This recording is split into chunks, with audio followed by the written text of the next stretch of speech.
अब हम आपको सीधे लेकर चलते हैं बीजेपी प्रदेश कार्यालय, जहां प्रदेश अध्यक्ष बाबूलाल मरांडी प्रेस कॉन्फ्रेंस कर रहे हैं। जनता के साथ उन्होंने अन्याय किया, और अन्याय की हम कहें तो सभी क्षेत्रों में लोगों ने अन्याय किया। हम झारखंड में बैठे हुए झारखंड वासियों के साथ भी लोगों ने अन्याय किया है। न्याय कभी लोगों ने नहीं किया, इसलिए क्षमा तो झारखंड वासियों से भी मांग करनी चाहिए। अगर अन्याय की मैं एक एक चीज बताऊं तो आपको ध्यान में आ जाए कि उन्होंने किस प्रकार से अन्याय किया। क्योंकि आज से जब देश में और प्रदेशों में बीजेपी के नेतृत्व में सरकार नहीं बनी, उस समय देश की हालत क्या थी, देशवासियों की स्थिति क्या थी। तो उस वक्त गांव के लोग पैदल लोगों को जाना पड़ता था, यानी गांव तक ना डॉक्टर पहुंच सकते थे, ना विद्वान लोग हो तो डॉक्टर के यहाँ तक ये स्थिति नहीं थी, यानी सड़कें नहीं हुआ करते। बहुत ही परेशानी में लोग जीते थे। बरसात का जब मौसम होता था तो एक प्रकार से गांव बदल जाता था। वो लोग कहीं बाहर ना आ सकते थे, ना बाहर से कोई लोग वहां जा सकते थे। कांग्रेस पार्टी ने वर्षों तक राज्य किया, लेकिन इसकी उन्होंने चिंता नहीं की। भारत गांव का देश है, ये तो वो जरूर बोलते थे। ये भी कहते थे गांव का विकास होगा तब देश का विकास होगा, लेकिन गांव की ओर उन्होंने कभी भी ध्यान नहीं दिया। इसलिए मैंने कहा कि कांग्रेस पार्टी ने देशवासियों के साथ अन्याय किया था, तो पहले तो उस अन्याय का उनको क्षमा मांगनी चाहिए थी, तब उनको न्याय पत्र निकालने चाहिए थे। आपने देखा कि बीजेपी की सरकार बनी तो गांव को सड़कों से जोड़ दिया। आज कोई गांव के आने जाने में कोई दिक्कत नहीं है। फिर गांव में, भारत के गांव में लोग बिजली नहीं देखा था, उसमें करासन तेल, मिट्टी तेल के लिए लोग लड़ते रहते थे। उसके लिए भी एमएलए एमपी को लोग ढूंढते रहते थे, जनप्रतिनिधि भी परेशान करते थे। यानी कांग्रेस पार्टी ने संकट पैदा कर रखा था इस देश में। बीजेपी की सरकार बनी, गांव घरों तक बिजली पहुंचा दी। आप कोई केरोसिन और मिट्टी तेल की चर्चा भी नहीं करते हैं, डिबरी की चर्चा भी नहीं करते हैं। अलग बात है कुछ लोगों को शौक है लालटेन पकड़ करके घूमने की, तो लोग लालटेन लेकर के घूमते रहते हैं।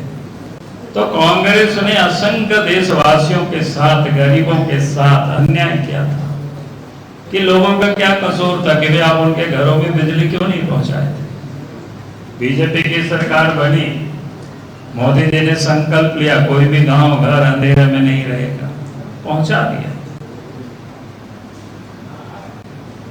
उसी प्रकार के अनेक क्षेत्रों को अगर आप देखें, पहले गैस का क्या होता था, शहर में रहने वाले लोगों को भी गैस नहीं मिलता था, पहले भी होता था। हमें याद है पहली बार 1998 में हम एमपी बने थे, उस समय 140 ऐसे कुछ कूपन मिलता था।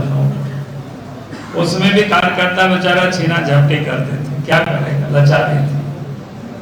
तो ये कांग्रेस ने अन्याय किया था कि भाई आप उस गरीब को, हर लोगों को हक था कि वो भी अपने गैस चूल्हा पर खाना पका सके, चाय बना सके, पानी गर्म कर सके, वो भी महिलाएं भी कोई धुआं से अपने आप को बचा सके, सेहत को ठीक रख सके। बीजेपी की सरकार बनी, नरेंद्र मोदी जी देश के प्रधानमंत्री, गांव घरों तक पहुंचा दिया कि नहीं पहुंचा दिया। आज कोई दिक्कत नहीं है, उसके लिए कोई कानून व्यवस्था खड़ा नहीं होता, ना विधायक को खोजते, ना सांसद को खोजते गैस कनेक्शन के लिए। ये छोटी छोटी चीजें हैं, इसको कांग्रेस ने इतनी लंबी समय तक राज करने के बाद भी गरीबों की कभी उन्होंने चिंता नहीं की, कभी उन्होंने सुधी नहीं की। बैंकों का तो राष्ट्रीयकरण श्रीमती गांधी जी ने कर दिया था, लेकिन बैंक के चौखट को कौन पार कर पाता था, बड़े लोग ही, गरीब तो वहां तक घुस भी नहीं पाते थे। लेकिन देश के प्रधानमंत्री नरेंद्र मोदी जी ने गरीबों का भी खाता उन बैंकों में खुलवा दिया। अब तो जितने भी गरीबों को सहायता मिलती है, योजना मिलता है, अब सब एक बटन को क्लिक करते हैं, सब गरीबों के खाते में पैसा पहुंच जाता है। पहले तो कमीशन थोड़ी होता था, उसमें गरीबों के यहाँ तक पहुंचता नहीं था। राजीव गांधी ने क्या कहा था, भाई ये तो अन्याय ही हो रहा था ना जो, लेकिन उस अन्याय को समाप्त मिटाने के लिए कांग्रेस ने कुछ भी नहीं किया। और आप कहते न्याय यात्रा, करे न्याय पत्र जरूर निकालो भाई, लेकिन पहले आप जो आपने अन्याय किया है, जो आपने जुल्म किया है, उसको तो ठीक करो। पहले आप देखते थे देश के अंदर में भी क्या क्या घटनाएं नहीं घटित होती थी। उग्रवाद की घटनाएं जगह जगह पर, क्या कहते हैं, आतंकवादी बम विस्फोट हुआ करते थे। भारत सरकार डोजर लेकर के घूमते रहते थे और क्या कहते थे उस समय, बड़े बड़े देश, विकसित देश, अच्छा ठीक है बात कर लेंगे, लेकिन होता कुछ नहीं। मोदी जी ने प्रधानमंत्री बने 14 में आंख जो आंख मिलाकर के बात करते दुनिया के सामने, और इतना हुआ कि आप स्थिति आप देखें, एक दो घटना हुई तो घोष करके ठोक दिए। अब परिणाम क्या हुआ दुनिया आप जानिए। अब 10 साल से हिंदुस्तान में आप आतंकवादी आते भी हैं, घुसते भी हैं, तो वो या मारे जाते हैं, ठोके जाते हैं। अब दुनिया को ये समझ में आया भारत वो भारत नहीं अब बदल रहा है। भाई आपने देश को कहां पहुंचा दिया था, गर्त में। देश की सुरक्षा की व्यवस्था के साथ आप खिलवाड़ कर रहे हैं। कांग्रेस के राज में पूरे देश में दंगे फसाद होते रहता था। तुष्टीकरण की राजनीति के कारण दंगाइयों के ऊपर कोई कार्रवाई नहीं होता था। मोदी जी की सरकार बनी, राज्यों में भी बीजेपी के नेतृत्व में कई जगह सरकार बनी।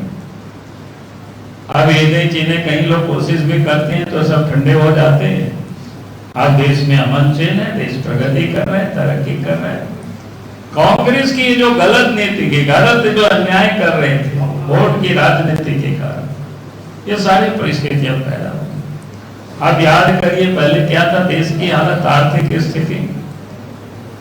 अब देश उस समय विकास के प्रोसेस दूर थे, तो दुनिया को कौन पूछेगा, गरीब को, निर्बल को। 14 में देश के प्रधानमंत्री नरेंद्र मोदी जी बने, जहां देश की आर्थिक अर्थव्यवस्था भारत के 10वां स्थान पर था, आज 5वां स्थान पर है। आज दुनिया जाना कि भारत तेजी से प्रगति कर रहा है। फार्मास्यूटिकल्स का क्षेत्र हो, चाहे वो ऑटोमोबाइल का सेक्टर हो, चाहे वो डिफेंस का सेक्टर हो, आप आयातक ही नहीं अब निर्यातक भी हम बन रहे हैं। अपने जरूरतों को भी पूरा कर रहे हैं, दुनिया को भी दे रहे हैं। तो कांग्रेस ने तो वर्षों तक यही तो अन्याय किया था, अब वो न्याय की बात कर रहे हैं भाई। और उन्होंने क्या क्या किया, बहुत सारे ऐसे बताने के लिए है आप सबके सामने। तो उन्होंने इतनी सारे अन्याय की थी। आज तो आप देख रहे हो कि मोबाइल हाल हो गया आपने, पहले सब हम आयात करते थे, अब देश बन रहा है, दूसरे स्थान पर है। अब मोबाइल का भारत से अब निर्यात होता है बाहर की ओर। तो देश आगे बढ़ रहा है। देश के प्रधानमंत्री नरेंद्र मोदी जी वो 5 साल की बात नहीं कर रहे, कह रहे हैं कि 2029 तक भारत को विकसित भारत बनाना है। यानी ये विकसित देश की जो मानक होती है, उस मानक को भारत भी पूरा करेगा और उससे कहीं आगे निकल जाएगा भारत, वैसा भारत बना। अब इन लोगों ने क्या करा, उस पर तो कभी इन्होंने माफी नहीं मांगा। उनके जो गठबंधन के साथी हैं तमिलनाडु में, क्या नाम है, कौन निधि है, उदयनिधि, तो इन्होंने क्या कहा, स्टालिन नहीं, स्टालिन क्या कहा, भाई सनातन को समूल नष्ट कर देना है, मछुआरों से तुलना करते। भाई देश के इतना बड़ा हिंदुस्तान में इतनी बड़ी आबादी है सनातनियों की, और उसकी वो क्या कहते हैं, उसको मच्छर की तरह उसको मार देना, समूल नष्ट कर देना। और राहुल गांधी, सोनिया गांधी उस पर कुछ बोलते नहीं है। यानी क्या है, मैंने क्या बोलते हैं, देहात में कहावत है, मौनम स्वीकार। यह क्या है शब्द, मौनम स्वीकृतम। लोग कहते हैं नहीं, मौन रहना भी मैंने स्वीकृत करते हैं उनकी बातों को। भाई ये लोग तो ये सब तो अन्याय किए हैं। भाई आप अन्याय जो किए हैं तो उसका पहले तो माफी मांगना चाहिए देशवासियों से, लेकिन उनको तो ये कोई मतलब नहीं है।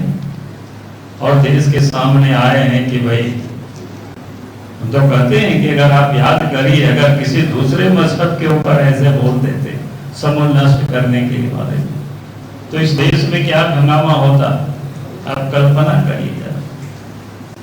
ऐसे वो कैसे हिम्मत करते। और राहुल गांधी चुपचाप झूमते रहते, कहते मोहब्बत की हम दुकान लगा रहे हैं। भाई ऐसा कैसे मोहब्बत की दुकान आपकी चढ़ेगी? तो ये यार, यहाँ भी उनके सहयोगी लोग हैं, वो लोग भी चुपचाप उसके समर्थन कर रहे हैं, सुन रहे हैं। हम तो अखबार में देखिए उन लोगों को भी बुलाने की तैयारी हो रही है। भैया बुलाइए, शौक से बुलाइए। लेकिन जो व्यक्ति देश के सनातन को समाप्त करने की जो बात करते हैं, मच्छरों से उसकी तुलना करते हो और उसकी महिमा मंडित हो, उसकी मंच पर सम्मानित हो, तो फिर ये तो अन्याय है ना। न्याय कहाँ है इसमें? इसलिए आप देखें, देश के मोदी जी, देश के प्रधानमंत्री कहते हैं कि वे भ्रष्टाचार को समाप्त करेंगे। ये जनता की भी सीना ठोक के कहती है, गारंटी हमारी। ये कांग्रेस पार्टी क्या कहते हैं? भ्रष्टाचार करेंगे, उसकी गारंटी, लूट की गारंटी, तुष्टीकरण की गारंटी, देश को तोड़ने वाला उसको गारंटी देते हैं। यानी ऐसे लोगों को महिमा मंडित करते हैं, उसकी कोई आलोचना नहीं करते, उससे अपने आप को अलग नहीं करते। सनातन को गाली देने की गारंटी, महिलाओं को अपमान करने की गारंटी, लोकतंत्र को अपमान की गारंटी और संविधान की मर्यादा और संवैधानिक संस्थाओं को भी गाली देने की गारंटी। ये लोग यही काम कर ही रहे हैं पूरी तरह से, और न्याय की बात करते हैं। तो इसलिए मैं कहूंगा कि वे कांग्रेस पार्टी को पहले तो इन्होंने जो अन्याय किया है, ये सारी चीजें, उस अन्याय के विरुद्ध, उस अन्याय को लेकर के देशवासियों से उनको माफी मांगना चाहिए और इसके बाद उनको न्याय की बात करनी चाहिए, जो सदैव भी अन्याय करते रहा। और साथ ही मैं कहूंगा, यहाँ भी जो सरकार है, यहाँ की भी वही हालत है। और इसलिए आज लगा कि भाई इस देश में जो प्रमुख विपक्ष है जो देश में, और वो न्याय की बात कर रहे हैं, मोहब्बत की बात कर रहे हैं, लेकिन न्याय और मोहब्बत तो उनके कहीं भी कोई क्रियाकलाप में नहीं है, बल्कि नफरत है और अन्याय है। संविधान की मर्यादा की वो बात करते हैं, लेकिन कानून को ठेंगा वही लोग दिखाते हैं। यहाँ भी हेमंत सोरेन को आपने देखा कितना सम्मान गया आईडी का, तब भी हाजिर नहीं हो रहे थे। वहां भी आप देखते होंगे कि क्या कहते हैं, केजरीवाल आप पार्टी के 10-10 नोटिस जाते हैं, वो शामिल नहीं होते। भाई कानून से ये लोग अपने आप को ऊपर समझते हैं। कांग्रेस पार्टी के नेता राहुल गांधी, उनके पास में कोई कोर्ट का निर्णय होता है तो वाह वाह करते, नहीं तो कहते हैं कि सब मोदी जी ने सब संस्थान को बर्बाद कर रहे। भाई क्या मतलब है? तो आज इसलिए लगा कि भाई जो लोग मोहब्बत की दुकान की बात करते हैं, वो मोहब्बत की नहीं, बल्कि वो नफरत की दुकानें वो लोग सजा रखे हैं। और न्याय नहीं, अन्याय की वो सारे लोग बुनियाद डाले नहीं, वो कर रहे थे वर्षों से। अब देश की जनता, राज्य झारखंड की भी जनता उन लोगों की पूरी चरित्र को समझ चुकी है। इन्हीं शब्दों के साथ बहुत बहुत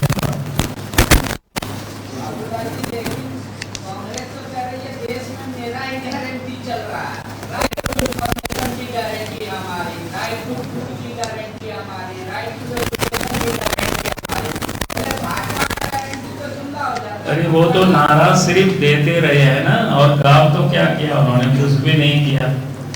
नारा तो श्रीमती गांधी भी कही थी कि गरीबी हटाएंगे। अगर उस समय से कांग्रेस पार्टी गरीबी की हटाने में लग गए होते तो आज तक शायद हिंदुस्तान में कोई गरीब नहीं होता। उनका सिर्फ नारा होता है। नरेंद्र मोदी जी की गारंटी है, जो गारंटी और उस गारंटी को पूरा करने की भी गारंटी देते हैं और पूरा करके दिखाते हैं। इन 10 वर्षों में 20 करोड़ से अधिक लोग गरीबी रेखा से ऊपर उठे हैं।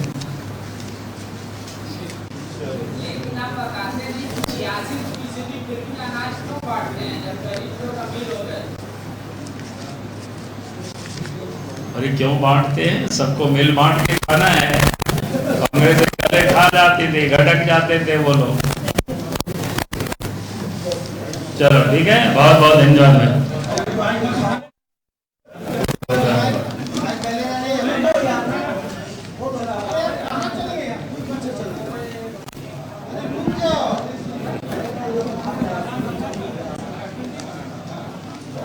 हमको भेज दिया है, मेरा कल इंटरव्यू लिया। हाँ, हेलो।